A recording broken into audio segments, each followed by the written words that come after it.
ഹരി ഓം. സംസ്കൃത ഭാഷാ സഹായിയുടെ ഇന്നത്തെ ഒരു പുതിയ ക്ലാസ്സിലേക്ക് എല്ലാവർക്കും സ്വാഗതം. ടെക് എക്സാമിനേഷന് മഹാകാവ്യങ്ങൾ അവയുടെ മംഗളശ്ലോകം ചോദിക്കും. എന്നിട്ട് ഏത് മഹാകാവ്യത്തിൻ്റെ ആണെന്ന് അത് ചോദിക്കാറുണ്ട്. സ്ഥിരം ക്വസ്റ്റ്യൻ ആണെന്ന് പറയുന്നത് കേട്ടോ. അപ്പോൾ അത് നമുക്കൊന്ന് നോക്കാം. ആദ്യമായിട്ട് മഹാകാവ്യാനാം മംഗളശ്ലോകങ്ങൾ. ആദ്യം കുമാരസംഭവം ആരാണ് എഴുതിയത്? കാളിദാസൻ അല്ലേ? കാളിദാസൻ്റെ മഹാകാവ്യമാണ് കുമാരസംഭവം. അതിൻ്റെ ആദ്യത്തെ നോക്കിക്കോളൂ. അസ്ത്യുത്തരസ്യാം ദിശി ദേവതാത്മാ ഹിമാലയോ നാമ നഗാധിരാജഃ. അസ്ത്യുത്തരസ്യാം ദിശി ദേവതാത്മാ ഹിമാലയോ നാമ നഗാധിരാജഃ. അസ്തി ഉത്തരസ്യാം ദിശി ദേവതാത്മാ ഹിമാലയോ നാമ നഗാധിരാജഃ. ഇത് ഹിമാലയത്തിനെ വർണ്ണിക്കുന്നതാണ്. നഗാധിരാജൻ, നഗെന്ന് പറഞ്ഞാൽ പർവ്വതത്തിൻ്റെ രാജൻ. അപ്പോൾ ഇവിടെ അസ്ഥി ഉത്തരസ്യാം ദിശി നിൽക്കുന്ന ഹിമാലയത്തെ വർണ്ണിക്കുന്നതാണ്. അതാണ് അതിൻ്റെ ആദ്യത്തെ തുടക്കം. അത് കുമാരസംഭവത്തിലെ. ഇത് പഠിക്കാൻ എളുപ്പമുണ്ട്. ബൈ ഹാർട്ട് ചെയ്ത് വെച്ചാൽ അത് ചോദിക്കുമ്പോൾ അറിയാം ഇത് കുമാരസംഭവത്തിലെയാണ്. ഇനി രണ്ടാമത്തെ നോക്കിക്കോളൂ. രഘുവംശമാണ്. രഘുവംശം ആരുടെയാണ്? കാളിദാസൻ്റെ തന്നെയാണ് അല്ലേ? അപ്പോൾ അത് നോക്കിക്കോളൂ.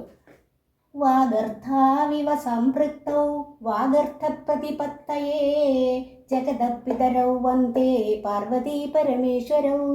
വാഗർത്ഥാവിവ സംപൃക്തൗ വാഗർത്ഥപ്രതിപത്തയേ ജഗദപിതരൗ വന്ദേ പാർവതീ പരമേശ്വരൗ.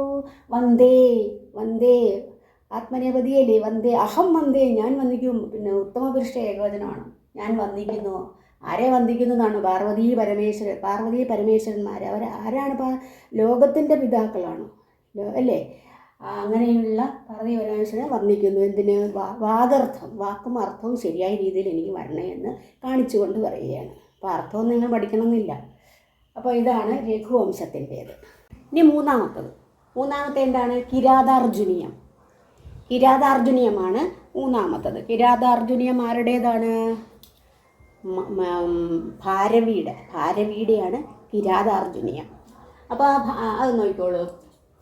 ശ്രിയക്കുരുണാമധിപസ്യ പാലനീം പ്രജാസുഹൃത്തിം യമയുക്തവേദിതും സവണിർലിംഗീ വിദിതഃ സമായയൗ യുധിഷ്ഠിരം ദ്വൈതവനം വനേചരഃ. ശ്രിയക്കുരുണാം അധിപസ്യ പാലനീം പ്രജാസു വൃത്തിം യമയുക്തവേദിതും സവണിർലിംഗീ വിദിത സമായയൗ യുധിഷ്ഠിരം ദ്വൈതവനം വനേചരഃ. ഇവിടെ കുരുണാം അധിപം എന്ന് പറഞ്ഞാൽ ദുര്യോധനാണ്. ദുര്യോധനൻ എങ്ങനെയാണ് രാജ്യം ഭരിക്കുന്നത് അറിയാൻ വേണ്ടിയിട്ട് ഒരു വനേചരൻ എന്ന കാട്ടാളൻ ഒരു ബ്രാഹ്മണ വണിർലിംഗി ഒരു ബ്രാഹ്മണ വേഷത്തിൽ അന്വേഷിച്ചു പോകുന്നതായിട്ടാണ് പറയുന്നത്. അപ്പോൾ അതാണ് കിരാതാർജുനീയത്തിൻ്റെ ശ്ലോകം. അടുത്തത് നൈഷധീയ ചരിതം ആരാണ് എഴുതിയത്? ശ്രീഹർഷ. ശ്രീഹർഷം നമസ്കൃത്യ സർവം സ്രഷ്ടാരമീശ്വരം പ്രാരഭ്യതേ കാദംബരി നൈഷധസ്യ കഥാനനു. ശ്രീഹർഷം നമസ്കൃത്യ സർവം സ്രഷ്ടാരം ഈശ്വരം പ്രാരഭ്യതേ കാദംബരി നൈഷധസ്യ കഥാനനു. കഥ തുടങ്ങുന്നതായിട്ട് പറയുകയാണ്. ഈശ്വരനെ വിചാരിച്ചുകൊണ്ട് തുടങ്ങുന്നു എന്നുള്ള അർത്ഥത്തിൽ.